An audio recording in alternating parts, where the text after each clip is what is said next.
मग तुम्हाला पण बनवायची आहे की नाही भोगीची भाजी?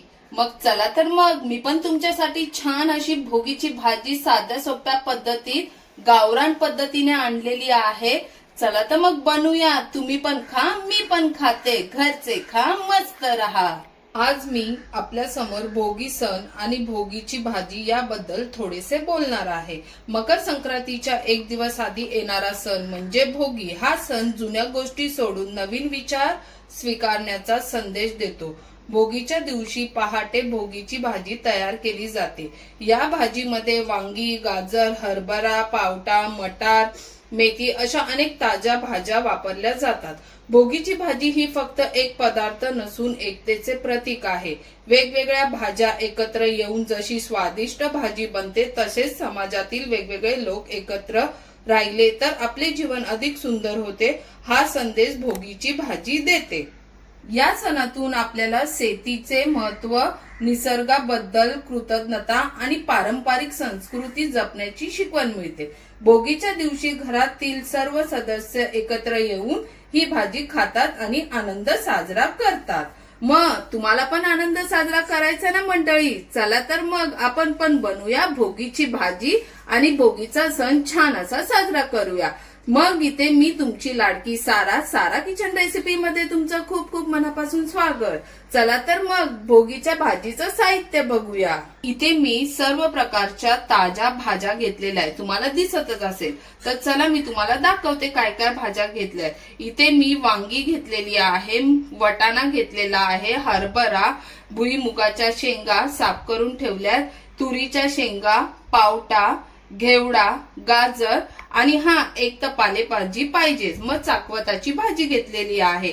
तुम्हाला अजून भाज्या ऍड करायच्या असतील तर तुम्ही करू शकता. आणि इथे फोडणीसाठी एक कांदा घेतलाय, टमाटर घेतलाय, लसूण घेतलाय आणि वाटण मी अद्रक, लसूण, शेंगदाण्याचं कूट, तीळ आणि कोथिंबीर हे वाटण घेतले. आणि इथे कांदा, लसूण आणि खोबरं ह्याचं वाटण घेतलेलं आहे.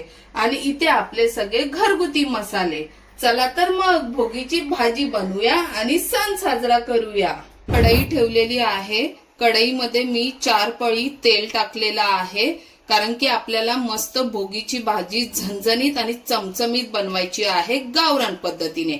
आता इथे मी लसूण ठेचून घेतलेला आहे 4 ते 5 पाकळ्या. तेल गरम झालेलं आहे, लसूण टाकलेला आहे.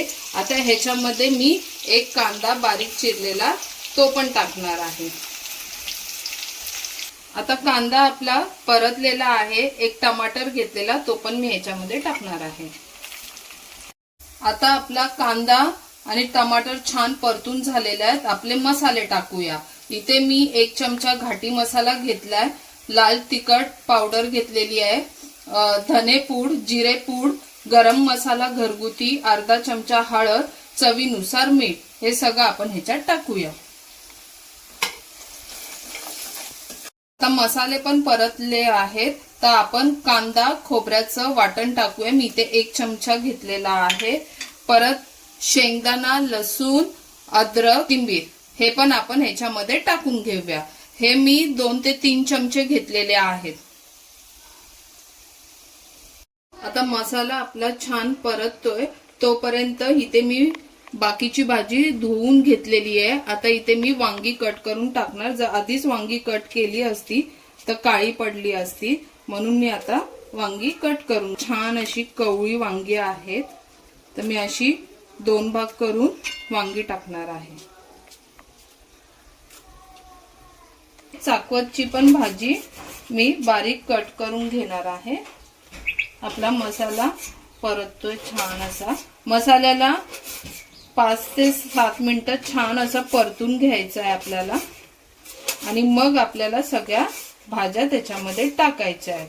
मग न खाई भोगी तो सदा रोगी, माहिती ना ही म्हण. मग आपण पण करूया की भोगीची भाजी छान अशी चमचमीत आणि झणझणीत. तुम्ही पण बनवा आणि चॅनलला सबस्क्राईब नसेल केलं तर सारा किचन रेसिपीला सबस्क्राईब करा. आता ही चाकवतची थोडी भाजी घेतलेली ती पण मी ह्याच्यामध्ये टाकणार आहे. आणि आता मला थोडा रस्सा भाजी पाहिजे, तर थोडंसं पाणी टाकून मी ह्याला शिजायला ठेवणार आहे. आता भोगी म्हटलं तर बाजरीची भाकरी आलीच। तर आता आपली भाजी शिजत आहे। इथे मी बाजरीचं पीठ घेतलेलं आहे। आता इथे मी भोगीच्या भाजी बरोबर भाकरी सुद्धा बनवणार आहे बाजरीची, मस्त तीळ टाकून। तर चला तर मग बघूया भाकरी। आता इथे नेहमी आपण जसं भाकरीसाठी पीठ मळतो तसंच मळून घ्यायचं आहे बाजरीचं पीठ, पण थोडं थोडं पाणी टाकून तुम्ही बघू शकता। आणि ही बाजरी मी दळून घेतलेली आहे, घरगुतीच आहे पीठ आपलं। तर तुम्ही बघू शकता किती मस्त पीठ मळलेलं आहे। हे बघा, आता ह्याचे गोळे करून घ्यायचे आहेत आपल्याला। तर इथे एक गोळा घेतलाय भाकरीचा। इथे ताटामध्ये मी खाली तीळ टाकलेले, तो आता एक बाजूला आपल्याला तीळ लावून घ्यायचे आहेत। हे बघा, आता ह्या बाजूला पण आपल्याला तीळ लावायचे। मग असे तीळ लावून घेऊया आपण। हे बघा, आणि मग भाकरी आपण जशी ज्वारीची भाकरी वगैरे थापतो तशी आपल्याला भाकरी थापून घ्यायची आहे। तवा पण तापला आहे, भाकरी टाकूया आणि एक बाजूनी पाणी लावून घेऊया।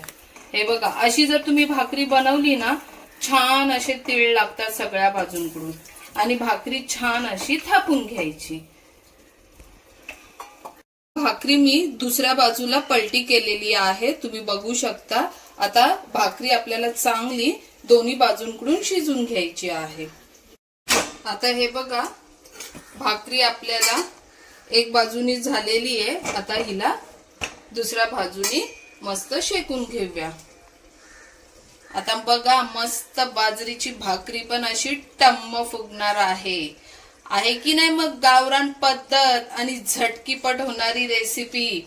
सारा किचन रेसिपी मध्ये सगळ्यात सोप्याच रेसिपी आहे आणि एकदम गावरान तडका पद्धत। हे बघा, हळूहळू आता आपली भाकरी पण टम्म फुगत आहे। चांगली भाकरी अशी थापायची आणि हे बघा, आपले सफेद तीळ पण छान दिसतायत।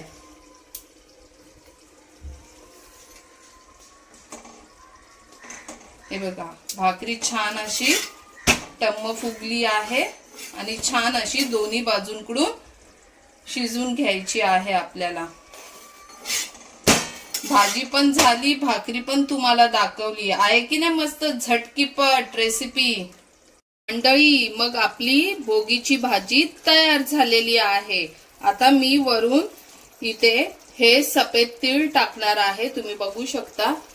मस्त आपली चमचमीत झणझणीत अशी भोगीची भाजी तयार झालेली आहे आणि इथे बाजूला भाकरी पण तयार झालेल्या आहेत, बाजरीची भाकरी। चला तर मग मी तुम्हाला आता प्लेट मध्ये काढून दाखवणार आहे। भोगीची भाजी बनून तयार झालेली आहे, सोबत तुम्हाला बाजरीची भाकरी पण कशी बनवायची हे पण सांगितलेलं आहे आणि एकदम साध्या सोप्या पद्धतीत झटकीपट होणारी गावरान पद्धतीने बनवलेली माझ्या स्टाईलची सोलापुरी स्टाईल झणझणीत आणि चमचमीत अशी भाजी तयार आहे। मग तुम्ही पण बनवा आणि चॅनलला सबस्क्राईब नसेल केलं तर चॅनल सबस्क्राईब करा आणि असे छान छान व्हिडिओ बघण्यासाठी लाईक, शेअर, कमेंट्स करा। घरचे खा, मस्त रहा। भेटूया लवकरच छान अशी नवीन रेसिपी मध्ये। Bye bye.